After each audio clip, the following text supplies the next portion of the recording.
écoutez Martino. Cube Radio. Cube Radio. En direct à LCN. 8h45, notre dernier rendez-vous de la semaine avec Richard Martineau. Salut Richard.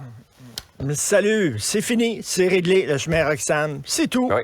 Il n'aurait pas pu faire ça par téléphone ou par vidéoconférence. Il fallait absolument qu'ils se rencontrent en personne. Ils sont assis, ils ont dit, ben oui, ça n'a pas de bon sens, on va régler ça. Remarque, Richard, qu'il y a quelques Fini. semaines, on pensait même pas que malgré la visite de M. Biden, ce dossier-là se réglerait. Ben oui. Ben tout à fait, on disait, c'était pas en haut de ses priorités, Non. absolument pas, il y avait autre chose. J'imagine que M. Biden aussi a dit à M. Trudeau, là, la Chine, là, peux-tu allumer un peu, s'il te plaît, là? Ouais. Peux-tu leur serrer à la vis un petit peu, là, tu sais, là? J'espère qu'ils ont eu cette conversation-là aussi. Mais en tout cas, bref, c'est réglé, c'est une bonne chose, hein? Dans les choses vont mal, mais là, ça va bien, c'est réglé. Bravo, applaudissons. Bien, c'est réglé. Bravo, applaudissons. Absolument. On revient sur le dossier des Airbnb qui est dans l'actualité depuis l'incendie la semaine dernière dans cet édifice du Vieux-Montréal. On le rappelle, 7 personnes portées disparues, 4 corps ont été récupérés. Le même propriétaire exploite d'autres immeubles où il y a des Airbnb qui sont jugés effectivement pas sécuritaires. Écoute, il faut souligner là, le travail de ces deux journalistes-là du journal, Anouk Lebel et Francis Pilon, hein, qui ont trouvé des Airbnb du même propriétaire avec des fenêtres fermées par des grilles ou alors pas de fenêtres du tout, pas d'issue de secours, etc. Et là, évidemment, tu sais, Airbnb, là, c'est une entreprise, ils se foutent des règlements totalement. Tu as vu là, le représentant d'Airbnb chez nous, il ne voulait pas parler, il ne voulait pas répondre. Il voulait rien savoir de répondre aux questions des journalistes. En 1976, Jean-François, il y a un film qui a gagné l'Oscar du meilleur scénario. C'est un film qui s'intitulait Network, qui était une satire de la télévision. Il y a une scène extraordinaire là-dedans où le propriétaire d'une chaîne télé dit à son présentateur: arrête de parler de nationalisme et de nation en ondes. Et il dit, il n'y a plus de nation, il n'y a plus de pays, il n'y a plus de Suède, il n'y a plus d'Italie, il n'y a plus de France, il n'y a seulement que du AT&T, IBM, Shell, Esso et Exxon. C'est ça les nations d'aujourd'hui. C'était en 1976. C'était hyper précurseur, ce film-là, parce qu'aujourd'hui, effectivement, les entreprises, les GAFA, disent, on s'en fout, nous autres, des règlements locaux, des lois des différents pays. On s'en fout des frontières. On est au-dessus de tout ça. On est dans les nuages, on est dans les clouds, etc. On est plus fort que les nations.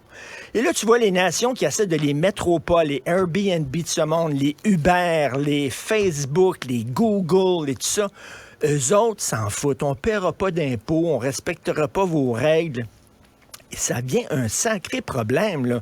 Vraiment, souviens-toi quand Uber a commencé, qui disait vos lois sur le taxi, là, putain, on s'en balance. Nous autres, on est Uber, on est plus fort que... Là, tu dis, hey, je m'excuse, mais...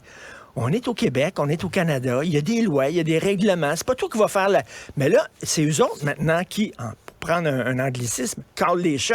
Ouais. C'est eux autres qui vont dire, non, vous allez vous plier à nos demandes à nous. Mais je m'excuse, mais Airbnb, c'est pas un État qui est au-dessus des lois, devrait respecter les règles de sécurité qui a préséance ici au Canada, au Québec, à Montréal. Ouais.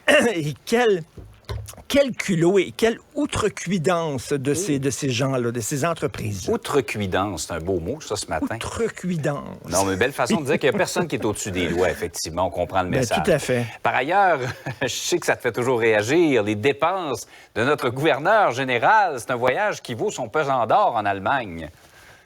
Écoute, ça a coûté combien, là, pour 4 jours? Exactement, 700 000 pour 4 jours. C'était-tu l'épicerie en folie? C'était quoi le quiz où il fallait que tu dépenses le maximum d'argent en un minimum de temps? Elle aurait gagné, là. Elle aurait gagné, mais il faut dire que madame se couche dans des hôtels, attends, très prestigieux, est allée au Ritz, est allée au Hilton, est allée au St. James, mais tu sais, quand tu es représentante de la reine, tu sais jamais si à 3 heures du matin, tu dois pas prononcer un discours du trône. Tu comprends-tu? Fait qu'il faut que tu choisisses un beau trône. Là. Tu vas pas dans un motel. Là. Tu vas au Ritz. Et on peut chialer contre Mme Simon. Mais Mme Simon, elle profite des largesses que le système lui accorde. Un fou d'une poche, comme on dit en bon français, l'occasion fait le larron. Elle a le droit de faire ça. Elle dit, moi, je représente la reine. Quand la reine se déplace, c'est important. Donc, écoute, là, on mange pas là, des crumpets puis tout ça. Là. On va pas dormir dans une place où c'est 10 $ pour une sieste d'une heure. Là. C'est sûr et certain. Donc, c'est le poste lui-même. Tant qu'on va avoir des postes de gouverneurs généraux comme ça, ben c'est sûr que ça va ouvrir la porte à tous ces excès-là.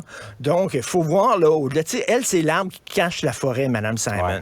Quand c'était pas elle, c'était les autres. Puis si elle, on la dégomme, puis il y a quelqu'un qui va remplacer, ça va être la même maudite affaire. L'idée, c'est le poste lui-même. Christy, tu représentes la reine. Ouais. C'est sûr que, tu sais, quand tu te promènes, attends une minute, là, tu sais, donne-moi des draps en soie, s'il vous plaît. Alors, 700 000 pour 4 jours.